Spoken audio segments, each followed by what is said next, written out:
Hey guys, welcome to another video. Today we're going to try something a little bit different. I bought a stack of books in the last 2 weeks, week and a half, 2 weeks. So I thought I would show you the books that I've bought and talk a little bit why I bought them and what they're about. So if you're looking for ideas for things to read, maybe this will help you get some ideas. I will leave links to all of them down in the description below. So that you can go there and check, I guess, and not watch the video. But if you do want to watch the video, we'll get into it right now. So the first book I've got is the Romanovs by Simon Sebag Montefiore. I don't know how to say that. This is a book that came out in, I want to say 2016, about the Romanov Dynasty. And Montefiore has written about Russia a lot. He wrote one on Stalin. He's written I think he's written some on various Tsars. I don't know if they are Romanov Tsars or not. But this book is one that has been on my radar for quite a long time. I tried the audiobook once, but it's a very fast-paced prose. I've started reading a little bit of it. I don't know if you can see the bookmark there.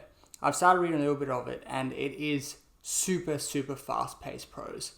It doesn't give you a chance to catch your breath and figure out what's happening. It just is moving, and it's absurd, and it's crazy, and it's fun. The book is good. It's a very different style. It's not the contemplative, slow, qualifying everything and ifs and buts and weighing things up. It's just quick and rapid fire. So that is that book. This is a beautiful edition, by the way. It is got this kind of interesting greeny blue color, and with the Romanov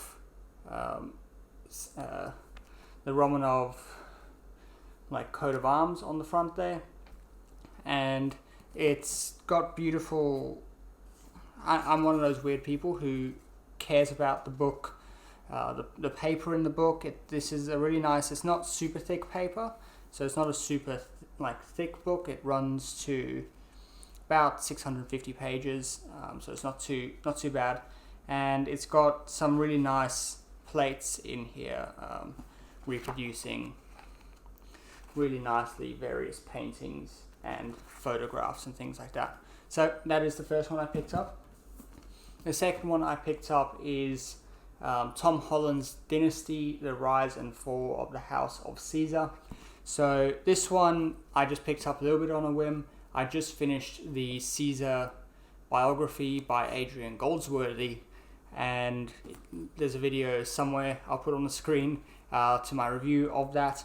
And I really enjoyed that, and I want to know more about how Rome develops after Caesar, Julius Caesar, and why he's important. And I've been listening to The Rest is History, which is Tom Holland's podcast that he has with Dominic Sambrook, and I'm really, really enjoying that one.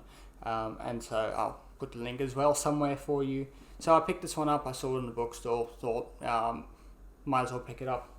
I have read Holland's Dominion, which is about kind of a history of Christianity and how Christianity influences the modern mind.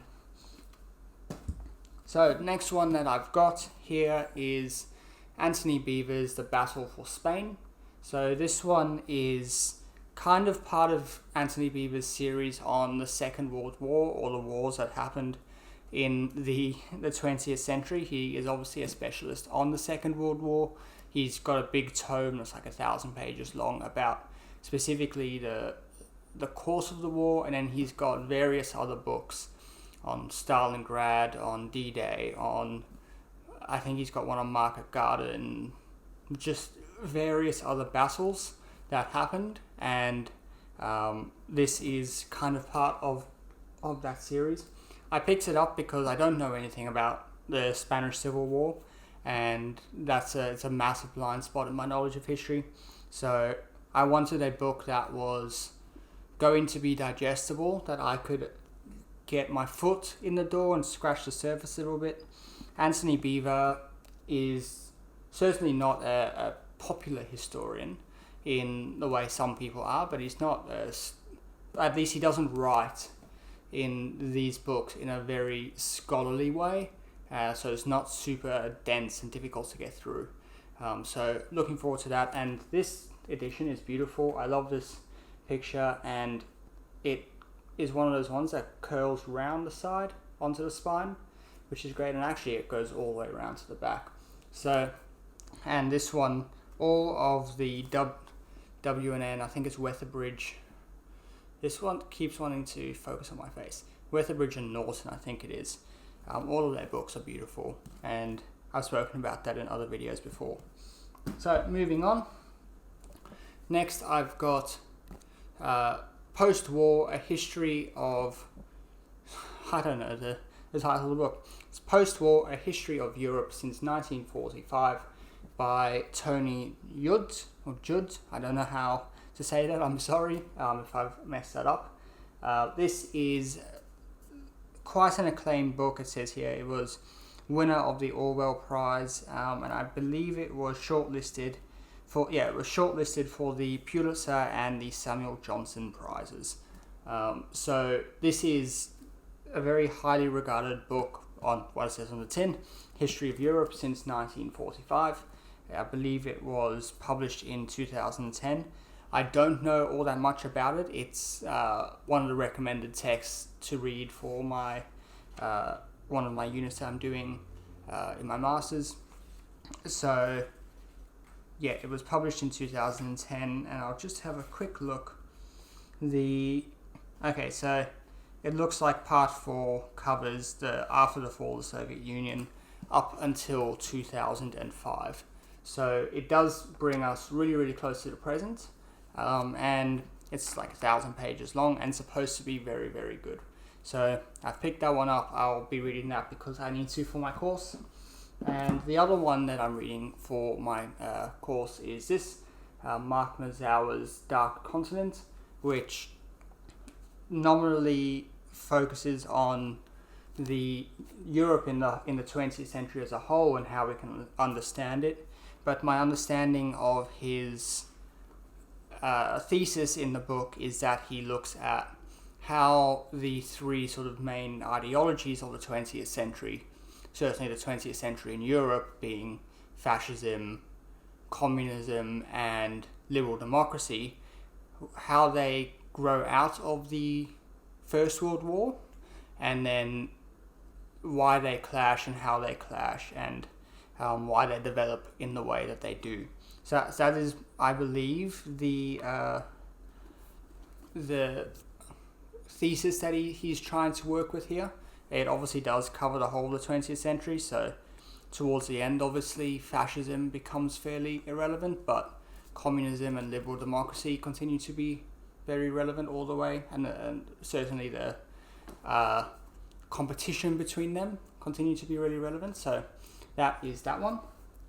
And then the final one that I've got here, which I've also started reading, is Castles of Steel by Robert K. Massie, and the subtitle here is Britain, Germany, and the Winning of the Great War at Sea. So this one is actually one I started reading on the Kindle and really wanted a physical copy of it. And as well as it says on the tin, it's about the naval war of the First World War, if that makes sense. Naval battles doesn't seem like it's the right word, but the naval part of the First World War. And I've read like 200 pages of this one, and I'm just loving it so far. It is really, really excellent. The descriptions of the battles that have happened so far are just awesome. Descriptions of the boats, how the navies come together. These are fairly difficult things and fairly esoteric things that the average person like me doesn't have a solid grounding in. And then the characters are just amazing. They're so Jellicoe and Beatty and Fisher, all of these people, they're just brought to life on the page, and it's just a lot of fun to read. I'm going to be reading a lot of this in the next sort of 2 weeks or so. Hopefully I'll get through it among the other things that I'm reading. So yeah, it's just an epic book so far, and I assume it's going to get even better. The only thing that I'm kind of a little bit disappointed with this edition at least, is that there's not that many plates. I don't know if you can see there. It wants to focus on my face. There's not that many plates and photographs in here, which I suppose I can just go on Google and find some. But yeah, just awesome. Definitely recommend picking this one up. So that's all the books that I've picked up. There was, how many? 6 of them.